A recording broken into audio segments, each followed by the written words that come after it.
So I think the one thing that enables our students of today is knowing the story of Max and Trudy's survival, because if ever there's a story of hope, success, and never giving up against all odds, it's Max Heller.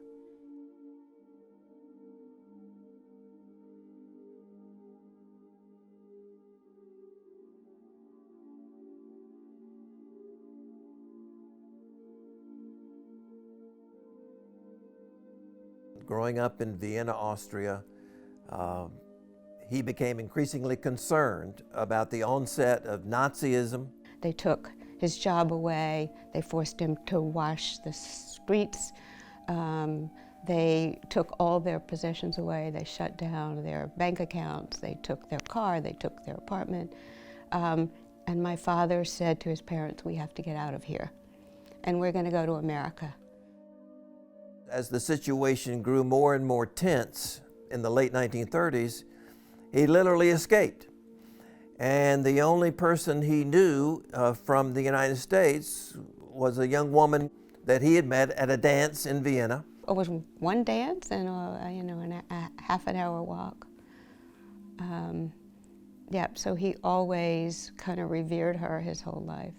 The person, Mary Mills, who helped him escape Nazi-occupied Austria was a Greenvillian. She took his letter to a businessman, Shep Salzman, in Greenville, and he said, "How can I, a Jew, not help when you, a non-Jew, want to help this person?" And he sponsored my father and his family to come to the U.S. And instead of people resenting the arrival of a Jewish refugee in the Deep South, South Carolina leaders embraced young Max Heller. He was offered a job in a shirt-making factory in downtown Greenville. Max, really the first day that he was in Greenville, began work in this factory. Not too long after, the loudspeaker called that, "Would Max Heller please come to the office? There's a judge here to see you." And Max was so upset because he thought that meant the judge was going to send him back to Vienna. And it was Judge Plyler, who was a good friend of Mary Mills' father and Mr. Salzman, all of that. And he said that he wanted to welcome him to Greenville. John Plyler, who was on the verge of becoming Furman's president, said, "I'm here to offer you all the services of Furman University to help you become an American."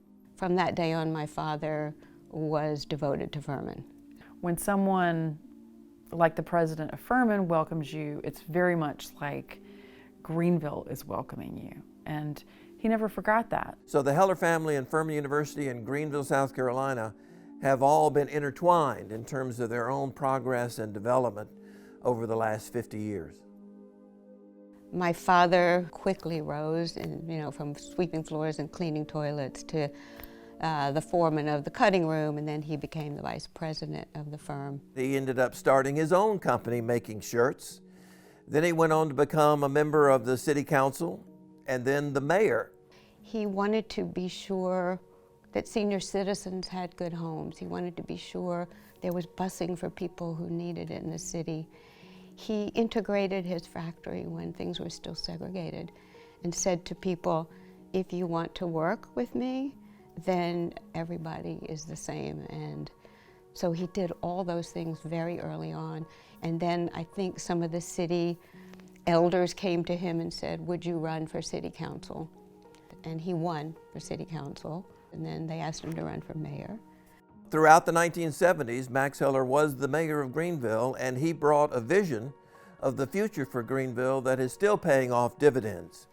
When he became mayor, he said that the heart of a city is the downtown, and he believed that the downtown Greenville had to be a place people wanted to live and be. There is increasingly a lot of empty storefronts, people leaving the downtown area, and it wasn't a lively place anymore. If you could have seen it when I grew up compared to what it's become now. He wanted tree-lined streets and outdoor cafes. And so he took Greenville's 4-lane Main Street and condensed it to 2 and widened the sidewalks, planted trees, and created what we now call pinch points, places that people could gather in, have conversations. They would become social community spaces. And it's almost like a little Austria or a little Europe to be in Greenville. In terms of his legacy from his time as mayor, he is remembered most for the changes that he implemented in the downtown revitalization. During his second term of being mayor, he was asked to run for Congress. And he was definitely favored to win. And right before the election, all the signs were taken down with his name on it all over. There were threats on our lives. The headlines in the paper, which I still have the paper, you know, Heller, a Jew doesn't believe in Jesus Christ. And it was so painful because here he had lived through Hitler, he had lived through escaping, he had lived through all that. And here in his beloved Greenville, all this stuff came right back up. And so he lost the election. Fast forward to 1992. Furman officially split from its parent institution, the South Carolina Baptist Convention.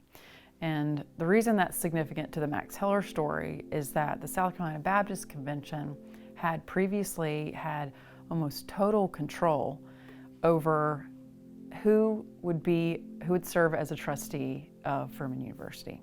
And the trustees had to be South Carolinians and they had to be Baptists. They all had to be approved by the South Carolina Baptist Convention. After Furman split, one of the very first people that the Furman trustees invited to join them on the board was Max Heller. So he was Furman's first Jewish trustee. He joined our board and became a very effective representative and ambassador for the university in the community and across the state. Ordinarily, we would not have had the access to hospitals, lawyers' offices, schools. And the way that he helped us do that was he would talk to his friends and they would say, I don't know, Max, this is college students. And Max would say, yes, but these are Furman students. There's a difference. And you can see him serving and working right alongside the students. I mean, he really cared. He really cared about Greenville. He cared about Furman. He cared about people. He cared about his family. And my mother, too. You know, they were a team.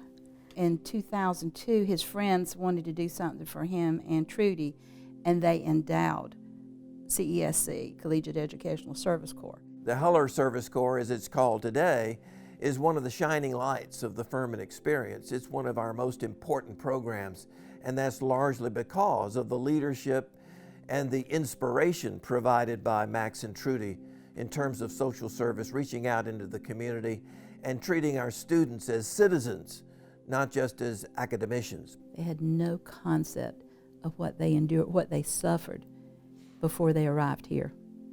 But he wasn't bitter, that was the thing. I mean, he decided to do something positive instead. He would just absolutely have just felt that was just the highest of heights of anything that he had ever achieved in life, that college students are going out under the Heller name and making a difference. A kind word, a warm welcome, it changes your whole life. It makes a big difference. I think people need to become more involved to help those who cannot help themselves. We still have a lot to do. Today especially, I think the needs of people are greater than ever.